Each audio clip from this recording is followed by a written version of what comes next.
வணக்கம்.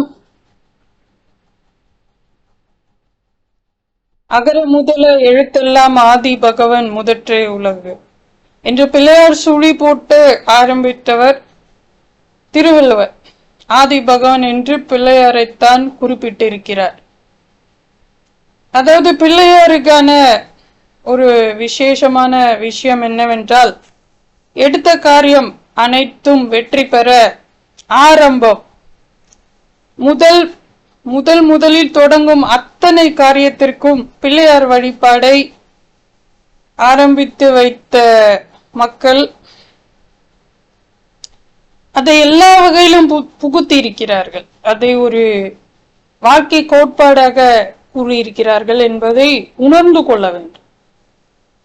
மஞ்சளில் பிடித்து வைத்தாலும் அது பிள்ளையாரே, களிமண்ணில் பிடித்து வைத்தாலும் அது பிள்ளையாரே. இந்த கூற்று எதற்காக கூறப்பட்டது என்பதை யோசிக்க வேண்டும். ஏதேனும் நல்ல காரியங்கள் செய்ய முற்படும் பொழுது முதலில் வணங்க வேண்டியது பிள்ளையாரை. இப்படிப்பட்ட பழக்கத்தை உருவாக்கியவர்கள் எல்லா இடத்திலும் கடவுளை இப்பொழுது இருப்பது போல் போர்ட்டபிள் விஷயங்கள் முன்னொரு காலத்தில் இல்லை. அதாவது என்னுடைய பாட்டிக்கு பாட்டி காலத்தில் எல்லாம் இல்லை. அந்த மாதிரியான காலத்தை கூறுகிறேன். அவர்கள் மஞ்சளில் பிடித்து வைத்தார்கள். மஞ்சள் ஒரு கடவுளை உடனடியாக இன்ஸ்டன்டாக உருவாக்கி அதற்கு அருகம்புல்லை வைத்து ஒரு வழிபாடு. கடவுளை எங்கும் காண முடியும் என்பதற்கும், இன்ஸ்டன்டா ஒரு கடவுளை நம்ம கிரியேட் பண்ண முடியும்ன்றதுக்கோ, கடவுளை நினைக்கணும்ன்றதுக்கோ, ஒரு நல்ல காரியம் செய்யும் பொழுது மங்களகரமான விஷயம் மஞ்சள், அதில் ஒரு குங்குமம், அதில் அருகம்புல்லை சேர்த்து ஒரு இன்ஸ்டன்ட் வழிபாடு. இது மிகவும் எக்கோ ஃப்ரெண்ட்லி. மஞ்சளை கரைத்தால் அது மண்ணோடு மண்ணாக போய்விடும்.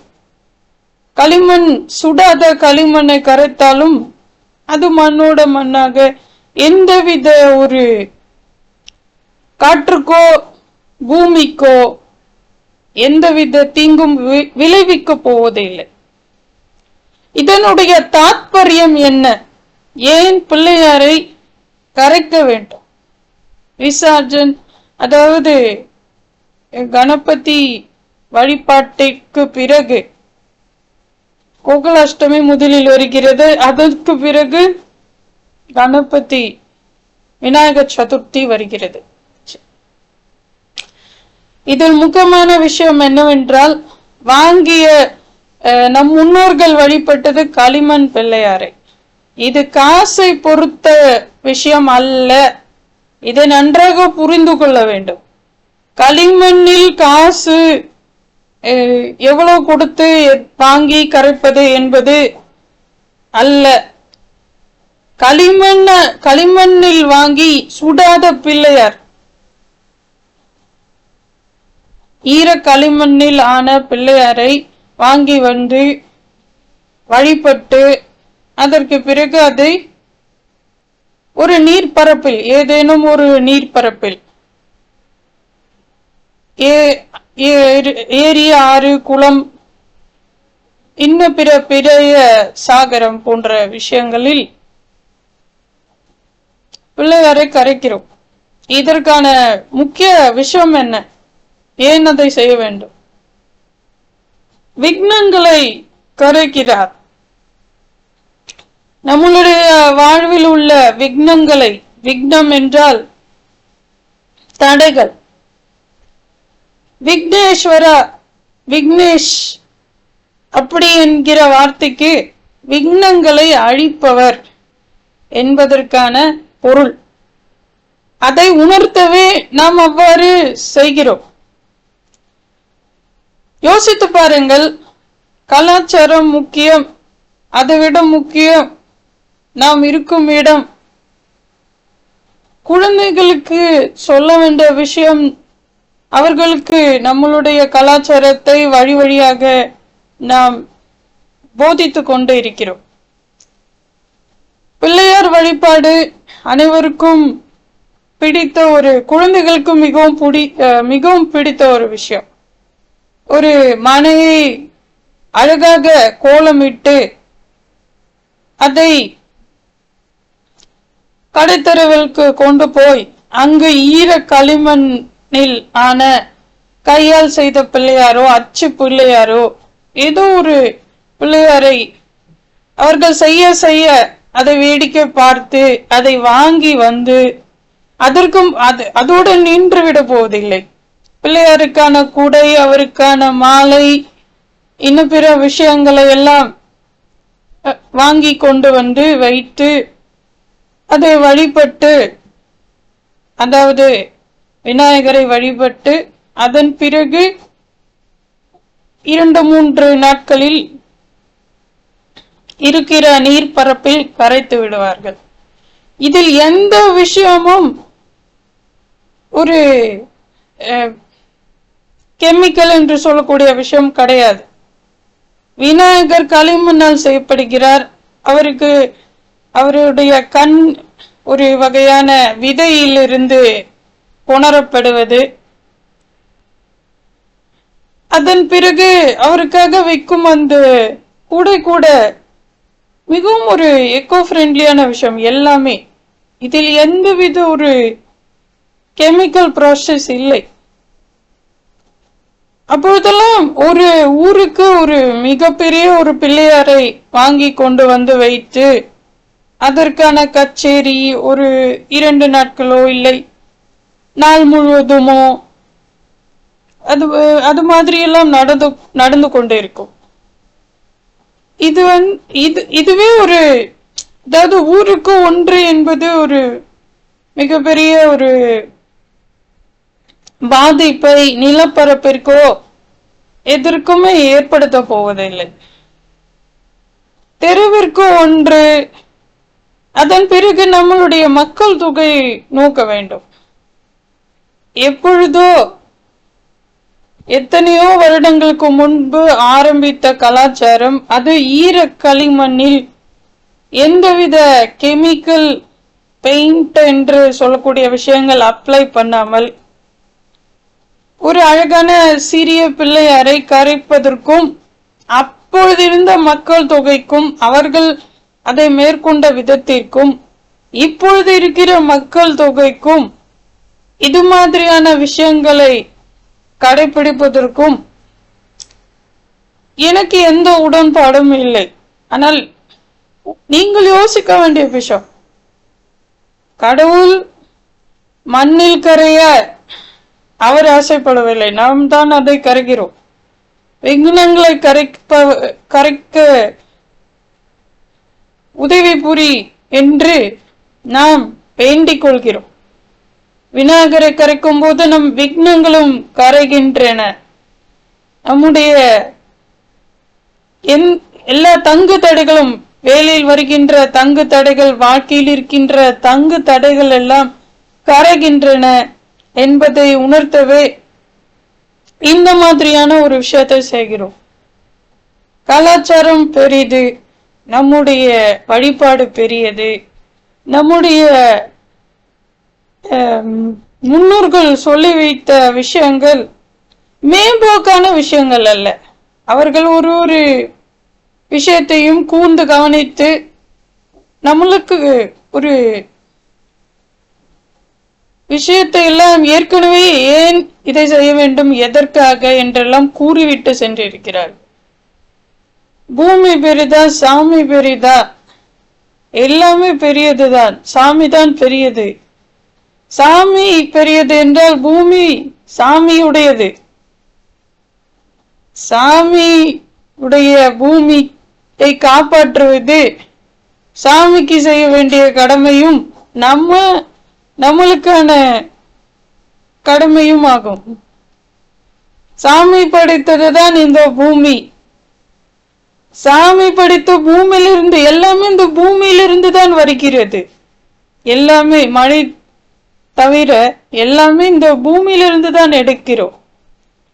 இப்படிப்பட்ட அழகான பூமியை படைத்த சாமிக்கு சாமியே படைத்து கரைப்பது ஏதோ ஒரு வகையில் கூறப்பட்ட விஷயம். ஆனால் யோசிக்க வேண்டும். தற்போதுள்ள மக்கள் தொகை, water pollution, air pollution, noise pollution, ஏன் இதை செய்கிறோம், எதற்காக செய்கிறோம்? கெமிக்கல் பெயிண்ட், இதில் அப்ளை பண்ணப்பட்ட விஷயங்களை கரைப்பதனால் உண்டாகக்கூடிய தீமைகள் என்ன?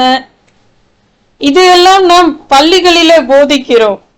அதற்கு நேர்மாறாக நம்முடைய வாழ்க்கையில் அதை பின்பற்றுவது, நாம் குழந்தைகளுக்கு என்ன சொல்ல போகிறோம்? அதே குழந்தை என்னை கேள்வி கேட்டது, இதை எப்படி நீங்கள் இவ்வளோ பெரிய பிள்ளையாரை கரைத்தால் அதில் இருக்கும் கெமிக்கல் பெயிண்ட் அதில் உள்ள ஜீவராசிகளை துன்புறுத்த கூடிய விஷயமாக இருக்குமா இல்லையா? இது போன்ற விஷயங்கள் எல்லாம் குழந்தைகள் கேள்வியை எழுப்புகிறார்கள், சின்ன குழந்தைகள். ஏனெனில் இந்த இப்பொழுது வளர்கின்ற குழந்தைகள் எல்லா விஷயத்திலும் லாஜிக் என்ற விஷயத்தை எதிர்பார்க்கிறார். எல்லாவற்றிற்குமே லாஜிக் தேவைதானே. ஏதேனும் நீங்கள் வகுப்பில் சொல்லும் பொழுது அதை நோட் செய்து கொண்ட குழந்தை அதை கண் நோக்கி காணும் பொழுது வினவுகிறது. Air pollution, water pollution, noise pollution, அதுதான் ஏர் பொல்யூஷன். அது மணிக்கோ இது மாதிரியான பல வகையான ஏர் பொல்யூஷன் என்பது எப்படியெல்லாம் உருவாகிறது என்பதை நம் குழந்தைகளுக்கு சொல்கிறோம். Water pollution, air pollution, noise pollution. அதை நாம் வாழ்க்கையில் அதற்கு முரணாக செய்யும் பொழுது குழந்தைகள் அதை கேள்வி கேட்கிறார்கள். சோ இதை நாம் யோசிக்க வேண்டும். மிகப்பெரிய அழகான கோவில்களை நம்முடைய முன்னோர்கள் கட்டி வைத்து சென்றுள்ளார்கள். மிக மிக அழகான கோவில்கள், எத்தனையோ விஷயங்களை யோசித்து அவர்கள் கட்டியிருக்கிறார்கள். எங்கிருந்தோ வருபவர்களுக்கெல்லாம், எங்கிருந்தோ பயணம் செய்து வருபவர்களுக்கான தங்கும் இடம், அவர்கள் குளிப்பதற்கான விஷயங்கள்,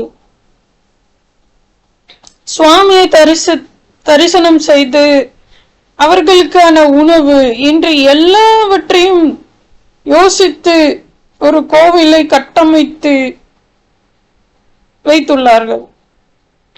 பழம்பெரும் கோவில்களை நோக்கும் பொழுது மிகவும் ஆச்சரியமாக இருக்கிறது. இவ்வளவு விஷயங்களை, அதாவது கோவில் என்று எடுத்துக்கொண்டால் அந்த ஒரு தெய்வீகமான ஒரு விஷயத்தை எதன் மூலம் உணர்வீர்கள்? எப்படி உணர்கிறீர்கள்? இந்த மாதிரி விஷயங்களை பேசும் பொழுது மிகவும் ஜாக்கிரதையாக இருக்க வேண்டும். ஏனெனில் கடவுள் நம்பிக்கை என்பது ஒவ்வொருவருடைய சுய விருப்பம். நான் என்ன கும்பிடுகிறேன், நீ அதை கும்பிட வேண்டும், இல்லை இன்ன பிற மதங்கள் இருக்கின்றன, அதை சார்ந்து என்ன இருக்கிறது, இந்த மத சம்பந்தப்பட்ட விஷயங்களை நான் பேச தயாராக இல்லை. கலாச்சாரம் முக்கியம், வழிபாடு முக்கியம், சாமி முக்கியம், சாமி கொடுத்த இந்த பூமி முக்கியம். ஆகவே குழந்தைங்களுக்கு ஒரு சிறிய ஒரு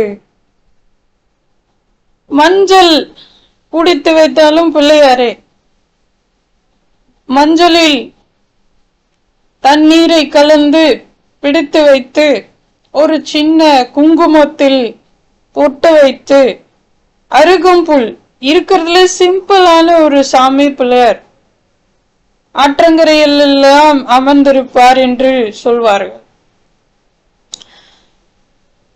அந்த வழிபாடு மிகவும் எளிமையானது என்பதற்கு அருகம்புல், அதன் பிறகு எருக்க மாலை, எந்த ஒரு சாமிக்குமே அதை அணிவிக்க மாட்டார். இருப்பதை கொண்டு மகிழ்பவர் பிள்ளையார். சிம்பிளான ஒரு சாமி. நீங்க ஒரு ரொம்ப சீக்கிரமா இன்ஸ்டன்டா உருவாக்கக்கூடிய விஷயமும் பிள்ளையார் தான்.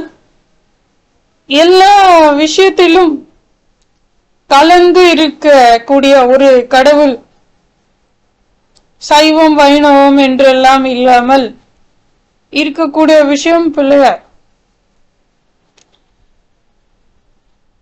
ஆகவே கலாச்சாரம் என்பது சிவிலைஸ்ட் என்ற வார்த்தைக்கு ஒத்து போகக்கூடிய விஷயம். மிகப்பெரிய சிவிலைசேஷன்ஸ் என்று சொல்லக்கூடிய நாகரிகங்களை எடுத்துக்கொண்டால் அதில் சொல்லப்பட்ட விஷயங்கள் எல்லாம் மிகவும் ஆச்சரியத்துக்குரியதாக இருக்கும். நம்முடைய முன்னோர்கள் எத்தனை வகையில் தண்ணீரை சேமித்து வைத்திருக்கிறார்கள், அதற்கான விஷயங்களை அவர்கள் உருவாக்கி வைத்திருக்கிறார்கள்.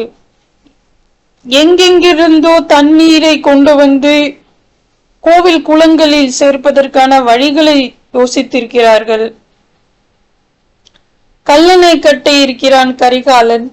யோசித்து பாருங்கள், நீரை பிரதானமான விஷயமாக அவர்கள் பூஜித்து வந்திருக்கிறார்கள். இதில் முக்கியமான விஷயம் என்னவென்றால் நீரின்றி அமையாது உலகு.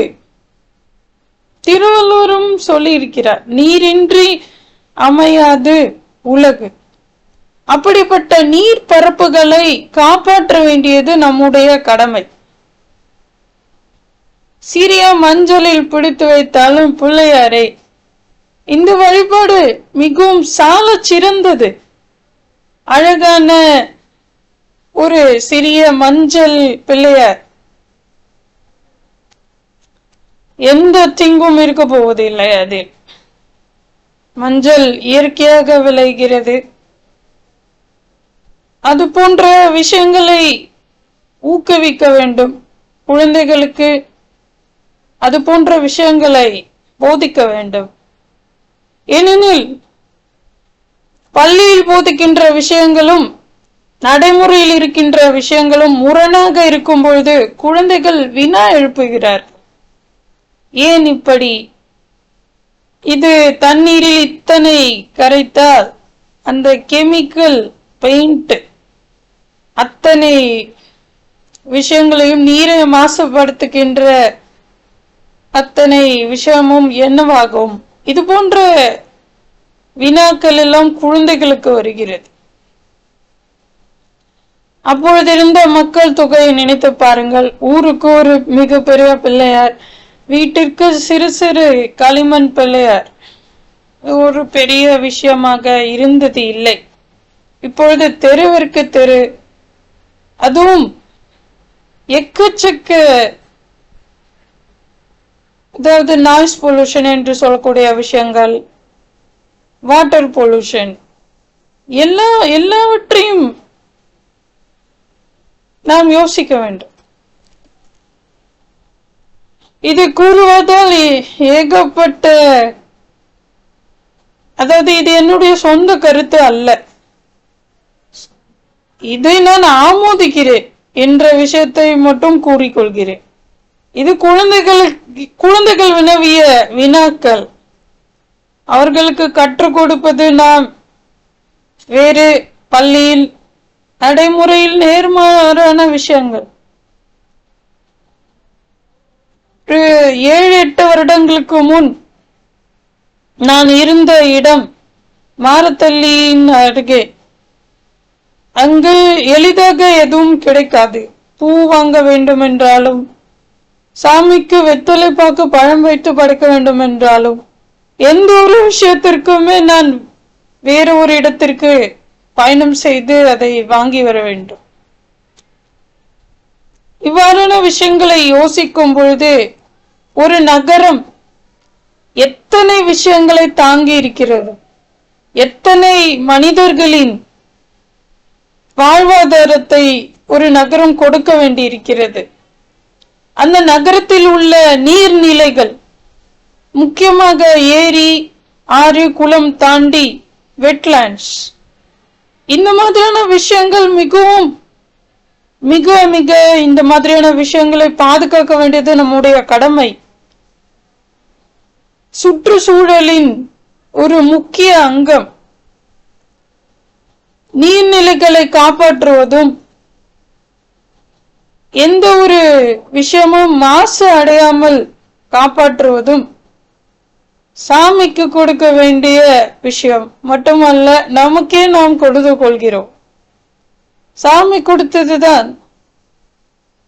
கிருஷ்ணர் கூறியிருக்கிறார் பகவத்கீதையில், நீ ஒரு இலை வைத்தால் கூட நான் சந்தோஷப்பட்டுக் கொள்வேன் என்று கூறியிருக்கிறார். எந்த கடவுளும் ஹை டிமாண்ட் வைக்கிறது இல்லை. அதனால் யோசிக்க வேண்டும்.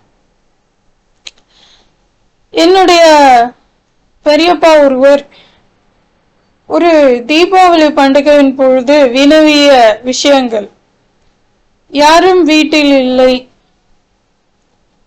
21 வெற்றிலை, 21 பாக்கு, 21 பழங்கள், 21 அதிரசங்கள் கடவுளுக்கு படைக்கலாம், ஆனால் கடவுள் அதை சாப்பிட போவது இல்லையே.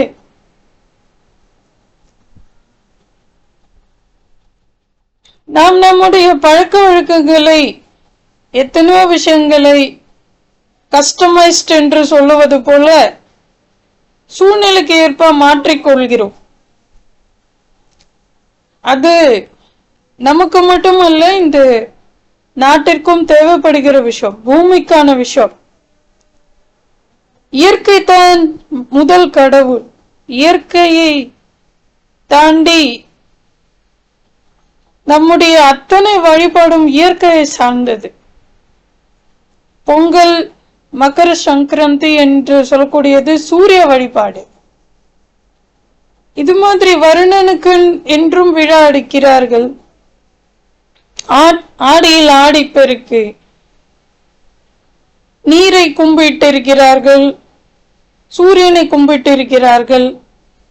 இது மாதிரியான பல இயற்கையை சார்ந்த வழிபாடுகளே அதிகம். ஆகையால் இயற்கையை நேசிக்க, இயற்கையோடு கலந்து இயற்கையான வழிமுறைகளை நாம் பின்பற்றுவது நம் முன்னோர்கள் கூறியது. நாம் ஒன்றும் அதை நான் ஏதும் புதிதாக கூறவில்லை. மஞ்சளில் பிடித்தாலும் பிள்ளையாரே, ஈர களிமண்ணில் பிடித்தாலும் பிள்ளையாரே. எந்த தீங்கும் இந்த 2 பிள்ளையாரிடமிருந்தும் வரப்போவதில்லை. ஆகவே யோசித்து பார்க்க வேண்டும். என்னுடைய தாழ்மையான கருத்தை நான் கூறிக்கொண்டேன். தங்களுக்கு இதில் கருத்து வேறுபாடு இருந்தால் அது தங்களுடைய கருத்து. நான் யாருக்கும் இதை போதனை செய்யவில்லை. நம்மளுடைய முன்னோர்கள் கூறியதையும் நம்முடைய